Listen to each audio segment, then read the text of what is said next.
You know what Musk is about? Technology, Mars, artificial intelligence. And this guy, Putin, is standing there bare-assed, pontificating about tribes. You've got to understand. You think that when you do interviews, like Mr. Tucker, who did an interview there, that you're about to make them friends.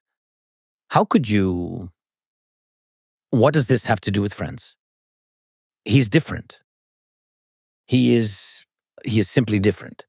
But it's still necessary. A mammoth stands before you. By the way, I must say that when you said bare-assed, it was not translated. Could the interpreter please translate? This is so that you Thank can you. understand. There is a perception of corruption. People like Donald Trump and Elon Musk really care about fighting corruption. What can you say to them to gain their trust that the money is going towards this fight for freedom, towards the war effort? In most cases, we did not receive money, we received weapons. And where we saw risks that something could be a weapon, we would slap everyone on the wrist. And believe me, this is not only about Ukraine. On the supply chain, everywhere, there are some or other people and companies who want to make money because everyone makes money on the war. We did not profit from the war.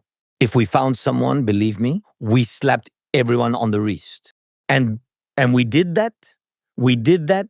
And we will continue to do so because to this day, when someone says that Ukraine was selling weapons, and by the way, Russia was the one pushing this narrative, we always responded. Our soldiers would kill such people with their own hands without any trial. Do you honestly think anyone could steal weapons by the truckload when we ourselves don't have enough on the front lines? And yet we have to provide proof to defend ourselves. Because when there's an abundance of such misinformation, distrust starts to grow. And you're right, people listen to various media outlets, see this, and lose faith in you. In the end, you lose trust. And with it, you lose support. Therefore, believe me, we are fighting more against disinformation than against particular cases. I love President Trump's message when he speaks. I think that we share a position on peace through strength. That is very important. It means that if you are strong, you can speak. And we need to be strong. And Ukraine has to be strong enough. Otherwise, what for? So you know who, like Voldemort, who must not be named. Yes, he's like Voldemort. He thrives, subsists, and lives on being subjectivized. Instead of isolation, he is offered to step out into the light. He's darkness personified, and you offer him, as it were, to be subjectivized. Why? There's only one reason. Fear. And you say, we need to talk. Listen, we need to be in a strong position and not talk, but end the war. Yes, it is possible through dialogue. We're not opposed to it. You just need to be in a strong position to make the other person want it. I understand, but unfortunately, the reality is that a compromise is needed in order to reach an agreement. In your understanding, the fact that he is in jailed after all the murders, he is not in jailed assuming all the murders, and no one in the world is able to put him in his place, send him to prison. Do you think this is a small compromise? This is not a small compromise, and to forgive him will not be a small compromise. To forgive, no one will forgive. This is absolutely impossible to forgive him. We cannot get into the head and soul of a person who lost their family. Nobody never will accept this. Absolutely impossible. I don't know, do you have children? No, not yet, Okay. But I would like to. Yes. God bless. And this is the most important thing in life. And they simply took away the most precious thing from you, will you ask? Who ruined your life before going to rip their head off? I'm just curious. They took your child away. Are you going to ask who did this? And they will answer that that dude did this. You will say, oh, well, then there are no questions. No, you will go fucking hell and bite their head off. And it will be fair. And later, by the way, a few days after the first days of the war, I spoke with Lukashenko on the phone. And he apologized. And he said that it was not me. Missiles were launched from my territory, and Putin was the one launching them. These are his words. I have witnesses. And I apologize, he said. But believe me, that's what he told me. Volodya, this is not me. I'm not in charge, he told me. I'm not in charge. These are just missiles. This is Putin. I told him, don't do that. This was done without me. That's it. He just, on the phone, I remember this conversation. I told him that I believed. I told him, you are a murderer too, I'm just saying. And he told me, you must understand, you can't fight the Russians. I told him that we never fought them. I said, it's war. The missiles came from your land, from Belarus. How did you allow this? Then he replied, all right, retaliate then. I still remember him telling me, hit the refinery. You know how much I care about it. Moser Oil Refinery, is that it? Can't recall. Moser Oil Refinery. I told him, what are you on about? What retaliation? Forgive me, Volodya. Yes. In the ceasefire. And he wanted troop withdrawal. I calculated that if there were a withdrawal of troops from the line of contact the way Russians proposed, it would take 20 years. I proved it to him, just in terms of time. Square kilometers, namely the length of the line of contact or delimitation line. And we agreed on what I told him, that it will not work out. But I had many points because I was deeply involved in the issue. I was involved very deeply. It's my thing in general. If I start doing something, I can't stand there like that guy I spoke about with my ass out, you know? I must be dressed. I must be prepared. I must be prepared better than anyone in front of me.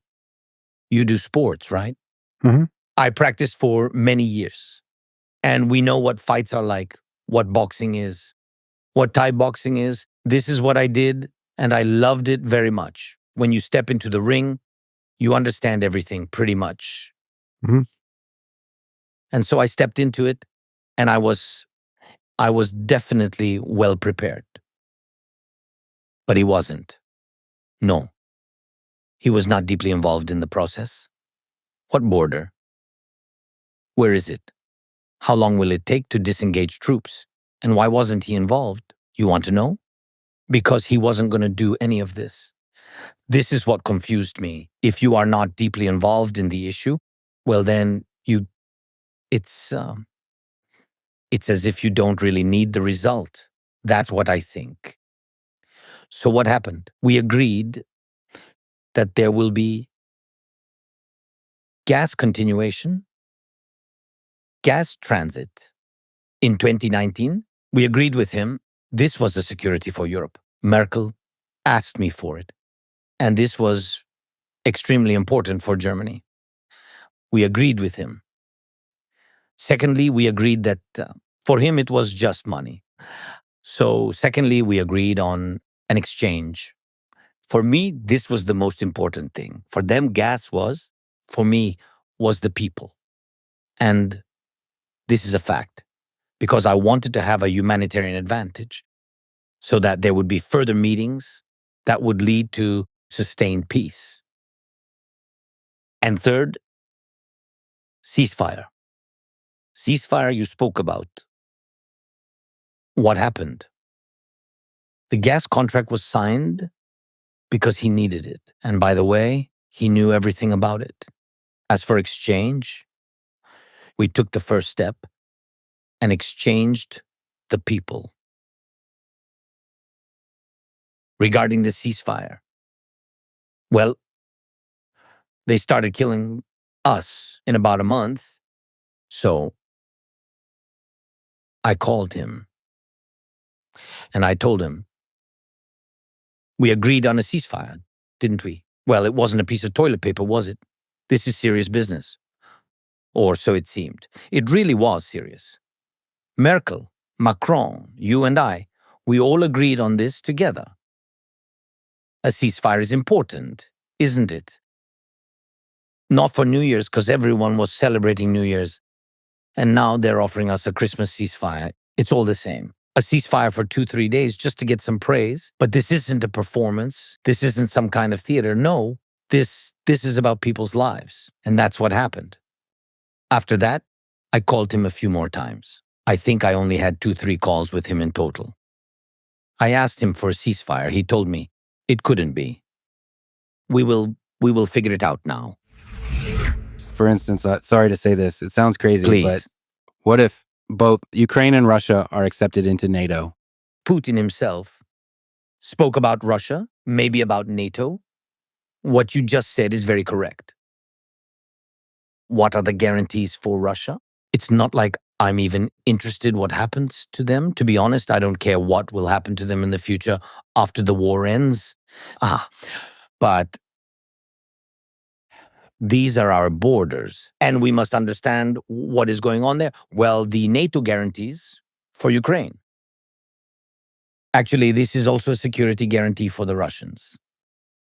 Frankly, I talked about this many times before.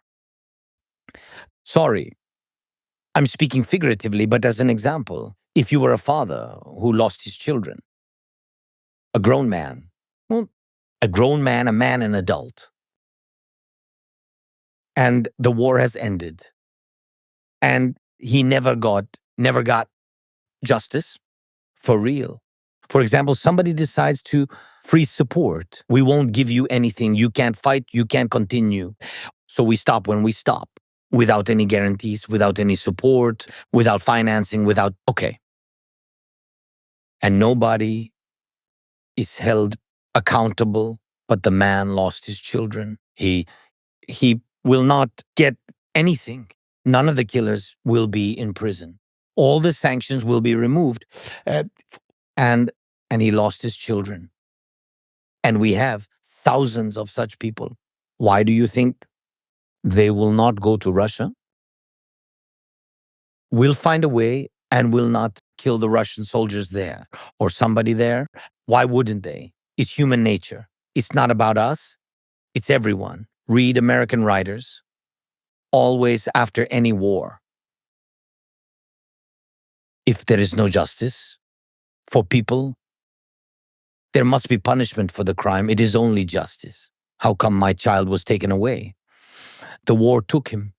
This is very scary. And even whether it was my son who was fulfilling his constitutional duty or simply a missile that struck a civilian child. And if there is no justice and the killers are not punished, why wouldn't these people come back with hate? They will definitely come back. So when we talk about NATO is not only stopping Russia. Do not forget, NATO is stopping us too. Because there will not be justice for everyone. We know that NATO does not have the right to solve certain issues with war. NATO is a security alliance. It is protection, not brainwashing. What Putin claims that this is offensive is not true.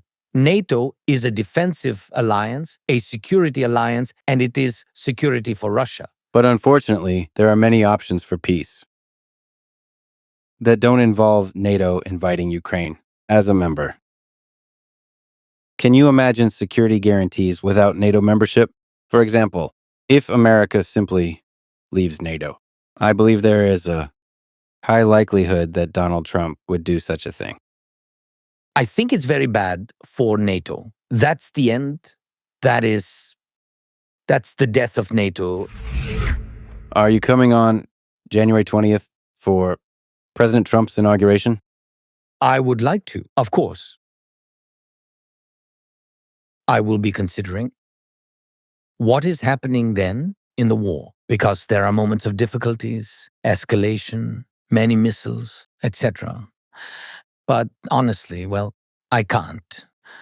I can't come, especially during the war, unless President Trump invites me personally. I'm not sure it's proper to come because I know that in general leaders are, for some reason, not usually invited to the inauguration of presidents of the United States of America. Well, and I know that there are leaders who can simply come, want to come, and will come. Yeah, I know. And I know the temperament of some of these people. They can come at their discretion. This is very, very difficult for me. I am the kind of person that cannot come without an invitation. This is Putin.